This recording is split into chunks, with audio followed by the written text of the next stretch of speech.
আসসালামু আলাইকুম দর্শক। ডক্টর মোহাম্মদ ইউনূসের পদত্যাগের বিষয়টি এখন আর লুকোছাপা নেই, আন্তর্জাতিক গণমাধ্যমেও সেগুলো উঠে আসছে। নিউ ইয়র্ক টাইমস একটি প্রতিবেদন দিয়েছে, তাতে বলা হচ্ছে নির্বাচন নিয়ে চাপের মুখে অধ্যাপক ইউনূসের পদত্যাগের হুমকি। অর্থাৎ তিনি বলেছেন তিনি যদি স্বাধীনভাবে কাজ করতে না পারেন তাহলে তিনি পদত্যাগ করবেন, তিনি তার দায়িত্ব অব্যাহত রাখবেন না। এই বিষয়ে একটা বিস্তারিত প্রতিবেদন করেছে নিউ ইয়র্ক টাইমস। তাতে বলা হচ্ছে 9 মাস হতে চললেও অন্তর্বর্তী সরকার সবাইকে হতাশ করেছে যারা দ্রুত নতুন নেতৃত্ব নির্বাচন করতে চেয়েছিলেন। এখন দেশটির খ্যাতিমান নেতা শান্তিতে নোবেল পুরস্কার বিজয়ী মোহাম্মদ ইউনূস হুমকি দিচ্ছেন যে যদি তাকে কাজ করতে দেওয়া না হয় এবং ধীর গতিতে দেশকে নির্বাচনের জন্য প্রস্তুত করার সুযোগ দেওয়া না হয় তাহলে তিনি পদত্যাগ করবেন। আন্তর্জাতিকভাবে সম্মানিত মোহাম্মদ ইউনূসকে সুষ্ঠু নির্বাচন না হওয়া পর্যন্ত সব কিছু গুছিয়ে নেওয়ার ক্ষেত্রে বাংলাদেশের সেরা সম্ভাবনা হিসেবে দেখা হচ্ছিল। তাকে যখন অন্তর্বর্তী সরকার পরিচালনার নেতৃত্বে আনা হয় তখন রাস্তাঘাটে রক্তপাত চলছিল, কিন্তু তার সহযোগীরা বলছেন বর্তমানে দেশের সবচেয়ে বড় রাজনৈতিক দল ও সেনাবাহিনীর মধ্যে বিকাশমান ঐক্যের কারণে তিনি বাধাগ্রস্ত অনুভব করছেন। এই ঐক্য তার নীতিগুলো সমালোচনা করছে এবং বলছে তিনি নির্বাচনের পরিকল্পনায় অত্যন্ত ধীর গতিতে এগোচ্ছেন। অর্থাৎ বলা হচ্ছে যে বিএনপি এবং সেনাবাহিনী তার চাওয়াটা মোটামুটি একই। কয়েকটি নীতিগত ব্যাপার আছে, তার মধ্যে আছে যে ডিসেম্বরের মধ্যে নির্বাচন। এই ব্যাপারে সেনাবাহিনীর বক্তব্য এবং বিএনপির বক্তব্য এক। বাকিগুলোর মধ্যে আছে করিডোর এবং বন্দর বিদেশিদেরকে দেয়া। সেই ক্ষেত্রেও দুই পক্ষই বলছে এগুলো নির্বাচিত সরকার ছাড়া সিদ্ধান্ত নেওয়া কোনোভাবেই সঠিক হবে না। এই বিষয়টি ডক্টর মোহাম্মদ ইউনূস ভালোভাবে নিচ্ছেন না এবং তিনি মনে করছেন যে তার কাজের ক্ষেত্রে বাধা দেওয়া হচ্ছে। বৃহস্পতিবার মোহাম্মদ ইউনূস বাধাহীনভাবে কাজ করার জন্য রাজনৈতিক এবং সামরিক সমর্থন না পেলে পদত্যাগের হুমকি দেন। মোহাম্মদ ইউনূস তার পদত্যাগ ঘোষণার ভাষণের খসড়া তৈরির পর্যায়ে গিয়েছিলেন বলে তার একজন জ্যেষ্ঠ কর্মকর্তা জানান।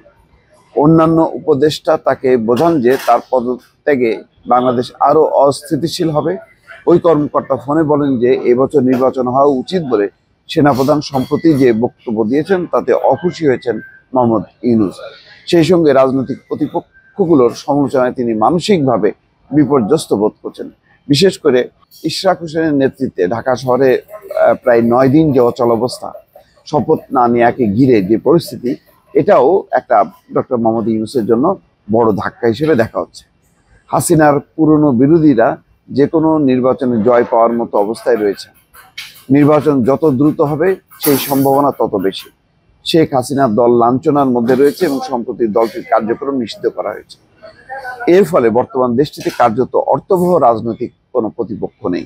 বাংলাদেশ আইন শৃঙ্খলার অবনতি ঘটছে এবং আর তা ঠিক করার উদ্যোগগুলো চলছে অগোছালোভাবে। সেনাবাহিনী এবং বিএনপি ক্রমবর্ধমান চাপের মুখে থাকা মোহাম্মদ ইউনূসের নিজের কোনো রাজনৈতিক সমর্থন নেই।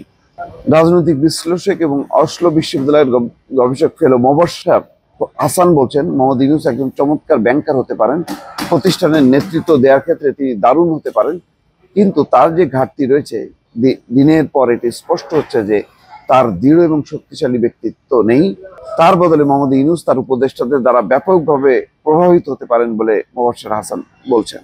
অধ্যাপক ইউনূসের সঙ্গে ঘনিষ্ঠভাবে কাজ করেন একজন কর্মকর্তা বলেন দেশের গণতন্ত্রকে সঠিক পথে ফিরিয়ে আনতে যাদের তাকে সাহায্য করার কথা ছিল তাদের কেউ তো তাকে উপেক্ষা করছেন বলে ডক্টর ইউনূস মনে করছেন। ডিসেম্বরের মধ্যে নির্বাচন হওয়া উচিত। গত বুধবার সেনাপ্রধান জেনারেল ওয়াকার এমন বক্তব্যের পর তিনি ধৈর্য হারিয়েছেন বলে মনে করা হচ্ছে। অধ্যাপক ইউনূস এর আগে বলেছিলেন 26 সালের জুন নাগাদ দেশের নির্বাচন আয়োজনের জন্য প্রস্তুত হতে পারে, তবে তিনি কোনো সুনির্দিষ্ট সময়সীমা দেননি। তিনি তার মন্ত্রিসভাকে বলেছেন বর্তমান রাজনৈতিক পরিবেশ একটি সুষ্ঠু নির্বাচনের জন্য উপযুক্ত বলে তিনি মনে করেন না। দর্শক, সব মিলায় নির্বাচন, বন্দর এবং আইন শৃঙ্খলা এইসব পরিস্থিতি নিয়ে ডক্টর ইউনূস যে সমালোচনার মুখে পড়েছেন এবং বিশেষ করে সেনাবাহিনী এবং বিএনপির মতন বড় রাজনৈতিক দল বেঁকে বসার ফলে তিনি হতাশ হয়েছেন এবং তার প্রেক্ষিতে তিনি পদত্যাগের সিদ্ধান্ত নিয়েছেন বলে আন্তর্জাতিক গণমাধ্যম নিউ ইয়র্ক টাইমস সেই বিষয়টি তুলে ধরেছে। দর্শক, ভালো থাকবেন। আল্লাহ হাফেজ।